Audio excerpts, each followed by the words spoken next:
Please be seated.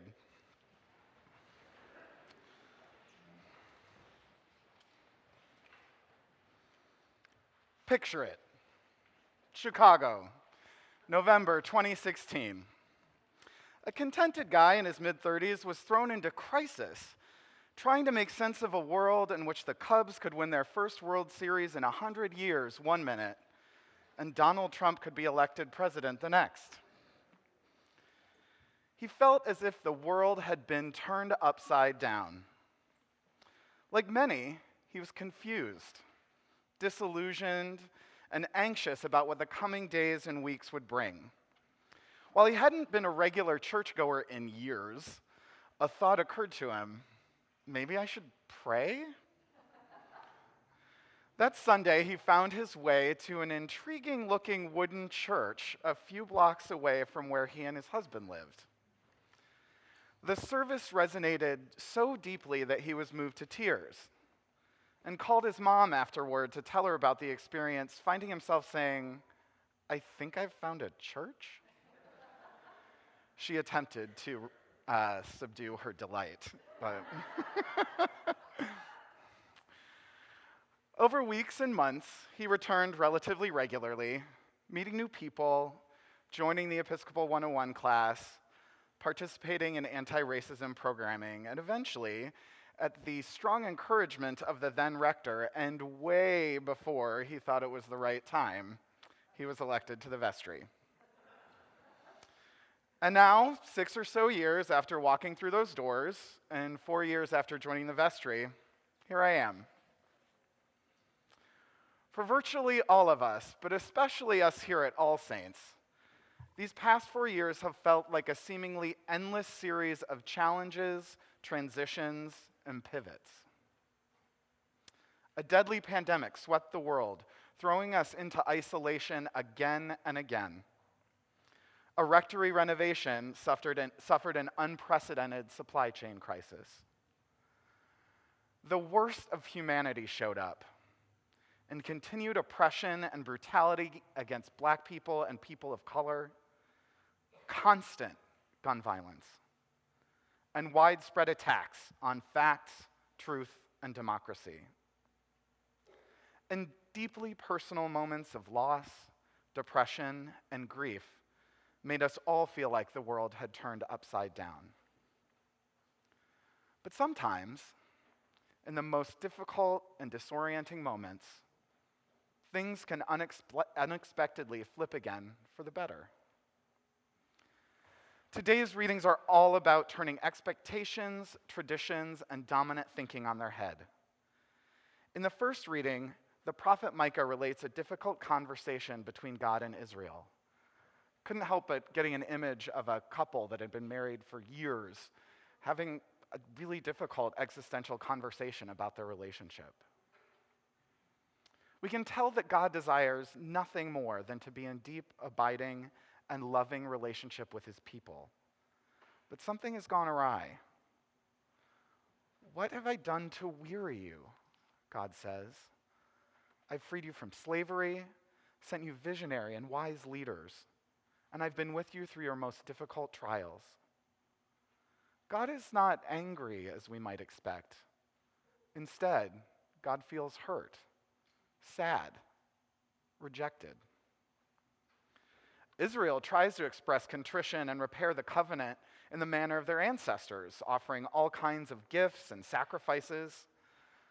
But their offer seems a little gimmicky, like they're trying to buy their way back in with a big show. And then Micah rocks Israel's world. "He has told you, O mortal, what is good," Micah says. "And what does the Lord require of you but to do justice, to love kindness, and to walk humbly with your God?" God is not interested in thousands of rams, rivers of oil, or ritual sacrifices. God desires nothing more than to be in deep and abiding relationship with his people, with us. As we know here at All Saints, this call to do justice, love kindness, and walk humbly with God is not a set of to-dos that can be checked off. It must be a totally new way of life. As one commentator notes, periodic nods to equity do not constitute a faithful life. We cannot only observe racial membership quotas on committees in place of seeking transformational racial justice. We cannot do hunger walks and refuse to change our consumerist lifestyles. Truly transformational change will turn our world upside down. In the face of oppressive systems, unjust policies, and the never-ending desire for more in our world, we trust and believe that will be for the better. Today's gospel is our first real glimpse of Jesus as an authoritative preacher as he begins the Sermon on the Mount. It's a preview of the way his interpretation of the law and his ministry will be shocking and fundamentally different than anything that has come before. The people who Jesus refers to as blessed or most honored are not the ones his audience would have expected. They aren't the ones today's culture would see as deserving of the gifts and grace Jesus gives either. The Beatitudes are nonsensical to the rich, to the privileged, and the comfortable. And if we're honest, that includes many of us who live in the wealthiest country in the world. I vividly remember hearing this gospel as a 7 or 8-year-old kid, wondering how I could be meek enough, poor enough in spirit, or enough of a peacemaker to be counted among the blessed. What I came to understand much later, after walking through those doors, was that Jesus' message is not about romanticizing the plight of the persecuted in a world bent towards destruction instead of resurrection. The life of a disciple of Jesus is about radical reimagination and transformation, turning our world upside down, flipping the tables on its prevailing values and power. I could never have anticipated how thoroughly my world would be turned upside down when I first came to All Saints. To say my faith had gone dormant over the previous 15 years or so would have been a dramatic understatement. To be honest, I thought it was pretty much gone. But something happened to me here. The beauty of the liturgy shook me out of my sleep. The humor, joy, and faith of all of you made me feel comfortable being curious and vulnerable. The courage and support of the leaders of our anti-racist work helped me face my own internalized racism. All Saints High Holy Days had me doing things like being an auctioneer and preaching a sermon, of all things. And believe it or not, serving on vestry actually taught me how to pray. It has been an incredible privilege to walk alongside each of you here as we dig into the long-term work of justice, loving kindness, and walking humbly with our God. These ideas motivate and permeate everything we are and everything we do. Our worship, our ministries, from RCS to United Power to Greenlining to the Bake Auction, and so many more.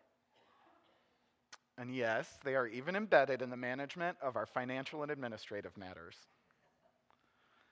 The work is nowhere close to done, but we will journey together, finding new ways to strengthen the beloved community in our world.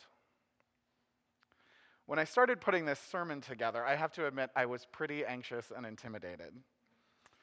Maybe it was because the previous wardens had set the bar so high, especially the inimitable Scotty Caldwell last year. Maybe it was because my uncles are both priests and I felt some weird obligation to do the family business proud.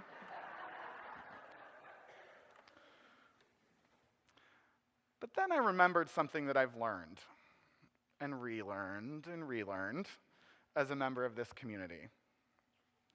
When it comes to the work of the church, none of us is in control, and none of us is alone. We have but to call out to God and reach out to one another, and God will hear us, comfort us, and inspire us to do the work of justice and to share loving kindness among all God's people. All Saints turned my world upside down, and I couldn't be more grateful. Amen.